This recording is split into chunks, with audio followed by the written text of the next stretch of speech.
दोस्तों, क्यों भरोसा करते हो गैरों पर, आखिर में चलना है अपने ही पैरों पर। नमस्कार दोस्तों, मैं हूं आपका दोस्त लोकेश साहू और आप देख रहे हैं लोकेश छत्तीसगढ़िया यूट्यूब चैनल। दोस्तों, आज के वीडियो में हम बात करेंगे छत्तीसगढ़ के स्कूल शिक्षा विभाग में जो इस वक्त बड़ी संख्या में पदोन्नति की जा रही है, उसके महत्वपूर्ण अपडेट के बारे में हम इस वीडियो के अंदर विस्तार पूर्वक समझने वाले हैं। इसलिए दोस्तों, आपसे निवेदन है कि सभी पहलुओं को बारीकी से समझने के लिए, बिल्कुल भी निष्पक्ष तरीके से समझने के लिए वीडियो को ध्यान से अंत तक जरूर देखें। तो चलिए दोस्तों, आपका और वक्त जाया न करते हुए वीडियो को शुरू करते हैं। दोस्तों, जैसे जैसे पदोन्नति की प्रक्रिया आगे बढ़ती जा रही है, ठीक उसके साथ साथ उसमें कई सारे विवाद भी बढ़ते जा रहे हैं, जिसके वजह से कोर्ट केस भी लग रहे हैं। दोस्तों, एक तरफ विभाग ने परसों शाम को आदेश जारी कर दिया है कि 5 फरवरी तक पदोन्नति की सभी प्रक्रिया को पूरा करके डीपीआई तक डाटा को भेज भी दिया जाना है। लेकिन दोस्तों, दूसरी तरफ इस पदोन्नति में बहुत सारे कोर्ट केस भी लग चुके हैं।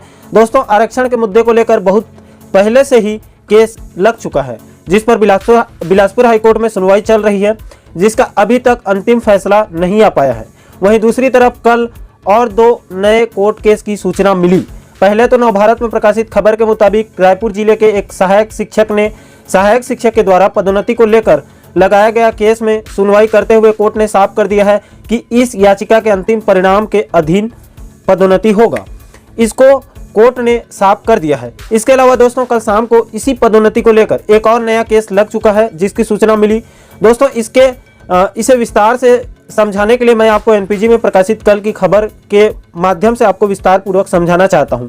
इसके हेडलाइंस में लिखा है कि दोस्तों, आप एनपीजी के हेडलाइंस को देखिए। इसमें लिखा है, शिक्षकों की खबर, सहायक शिक्षक से शिक्षक पदोन्नति पर वरिष्ठता की गणना पर विवाद में दायर याचिका पर हाई कोर्ट का निर्देश। मतलब दोस्तों, जो वरिष्ठता की गणना, ये भी बहुत बड़ा विवाद है। इसके संबंध में भी मैंने पूर्व में वीडियो बनाया था। पदोन्नति की प्रक्रिया जारी रहेगी, लेकिन याचिका पर अंतिम निर्णय इस पदोन्नति पर बाध्यकारी होगा। पदोन्नति तो जारी रहेगी, लेकिन इसमें अंतिम निर्णय इस पदोन्नति पर बाध्यकारी होगा, ये कोर्ट का कहना है। इसमें आगे लिखा है, बिलासपुर, ये कल की खबर है, 22 जनवरी 2022, सहायक शिक्षक से शिक्षक पद पर पदोन्नति के मसले में वरिष्ठता की गणना प्रथम नियुक्ति से न कर स्थानांतरण की तिथि से किए जाने के विरोध में दायर याचिका पर सुनवाई करते हुए उच्च न्यायालय ने अंतरिम आदेश जारी किया है।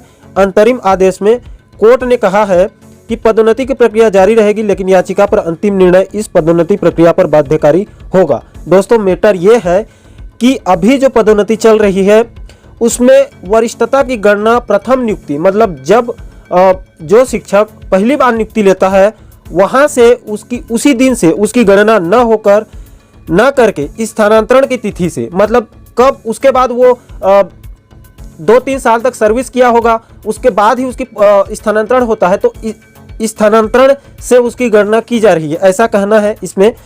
इसीलिए केस लगा हुआ है।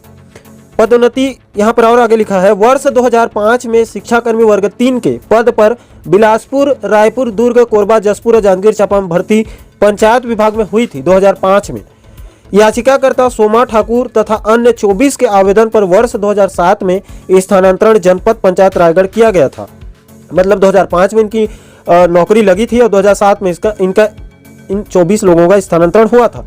1 जुलाई 2018 को याचिकाकर्ता का संविलियन पंचायत से शिक्षा विभाग में हो गया। आपको तो पता है 2018 में संविलियन हुआ है, 17-18 में, 17 के लास्ट, 18 के शुरुआत में। तो 1 जुलाई 18 को इनका संविलियन पंचायत विभाग से शिक्षा विभाग में हो गया। 1 जनवरी 2022 को सहायक शिक्षक से शिक्षक पर पदोन्नति के लिए जब अंतिम वरिष्ठता सूची जारी की गई, तो वरिष्ठता की गणना स्थानांतरण की तिथि से की गई है। यहाँ पर क्लियरली लिखा है कि 1 जनवरी 2022 से जब अभी जो पदोन्नति चल रही है, उसमें गणना इनके स्थानांतरण की तिथि से की गई है, और यही विवाद का कारण है। इसके विरुद्ध याचिकाकर्ता ने अधिवक्ता मतीन सिद्दीकी, जो कि बहुत ही छत्तीसगढ़ के फेमस वकील हैं, मतीन सिद्दीकी, नरेंद्र मेहर और घनश्याम कश्यप के माध्यम से याचिका दायर की।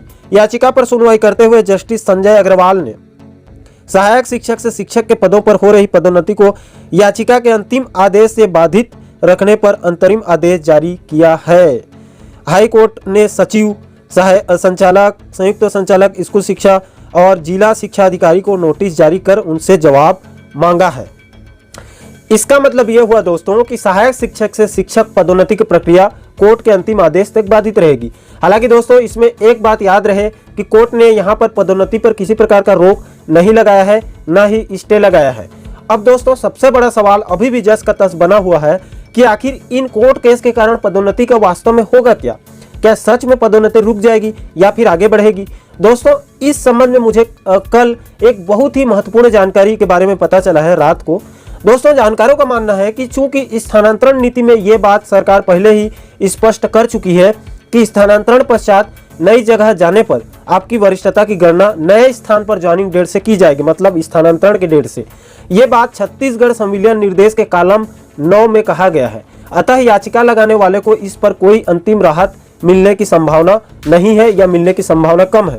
उनका आगे कहना है कि कोर्ट से सिर्फ सरकार को सूचना दिया जा सकता है कि सरकार उस पर स्थानांतरण नीति और संविलियन निर्देश पेश कर देगी और मामला का निपटारा हो जाएगा। ये बात उन बुद्धिजीवियों का कहना है। इस तथ्य को आधार मानकर चलें तो पदोन्नति पर कोई प्रभाव नहीं पड़ सकता है। अब दोस्तों इस पर आगे क्या होगा, इसका अंतिम फैसला तो कोर्ट को ही तय करना होगा। मैंने सिर्फ आपको समझाने के लिए एक उदाहरण आपके सामने प्रस्तुत कर दिया। दोस्तों ये तो हो गई कोर्ट केस की वजह से पदोन्नति पर पड़ने वाले प्रभाव की, जिसको आप लोग अच्छे से समझ गए होंगे। लेकिन दोस्तों इस वक्त पदोन्नति को लेकर सिर्फ यही एकमात्र अड़चन नहीं है, बल्कि इससे भी बड़ा अड़चन और सरकार के लिए चुनौती आरक्षण को लेकर जो प्रदेश के 38 ST SC OBC वर्ग के सामाजिक संगठनों के द्वारा किया गया सबसे बड़ा ऐलान सरकार के लिए सबसे बड़ी चुनौती है। दोस्तों आपकी जानकारी के लिए बता दूं कि मैंने अपने कल के एक वीडियो में भी बताया था कि पदोन्नति को लेकर आरक्षण बचाओ संघर्ष मोर्चा ने बाकायदा सरकार को इस पदोन्नति को रोकने के लिए आखिरी अल्टीमेटम दे दिया है और 29 जनवरी से प्रदेश स्तरीय महाआंदोलन करने का ऐलान भी कर दिया है। दोस्तों संघर्ष मोर्चा ने सरकार पर बड़ा आरोप लगाते हुए कहा और उनका साफ कहना है कि सरकार बिना आरक्षण के नियमों का पालन किए या फिर बिना आरक्षण दिए पदोन्नति कर रही है, जिससे प्रदेश के हजारों आरक्षित वर्ग के शिक्षकों को इससे नुकसान हो रहा है। इसलिए उनके तरफ से इस पदोन्नति का प्रदेश स्तरीय विरोध शुरू हो चुका है। दोस्तों अगर मैं एक लाइन में कहूं तो भले ही कोर्ट केस के वजह से पदोन्नति पर पूरी तरह से रोक नहीं लगी है, स्टे नहीं लगी है, लेकिन दोस्तों आरक्षण के मुद्दे पर जो बवाल शुरू हुआ है, जिसको लेकर प्रदेश के 38 संगठनों ने जो मोर्चा खोला है, वो आगे चलकर पदोन्नति पर चिंता जरूर बढ़ा सकते हैं। न सिर्फ पदोन्नति पर बल्कि सरकार समय रहते अगर उन संगठनों को शांत नहीं कर पाई तो बघेल सरकार की सियासी जमीन भी खिसक सकती है। अब दोस्तों पदोन्नति पर आगे क्या होगा ये तो आने वाला वक्त ही बताएगा।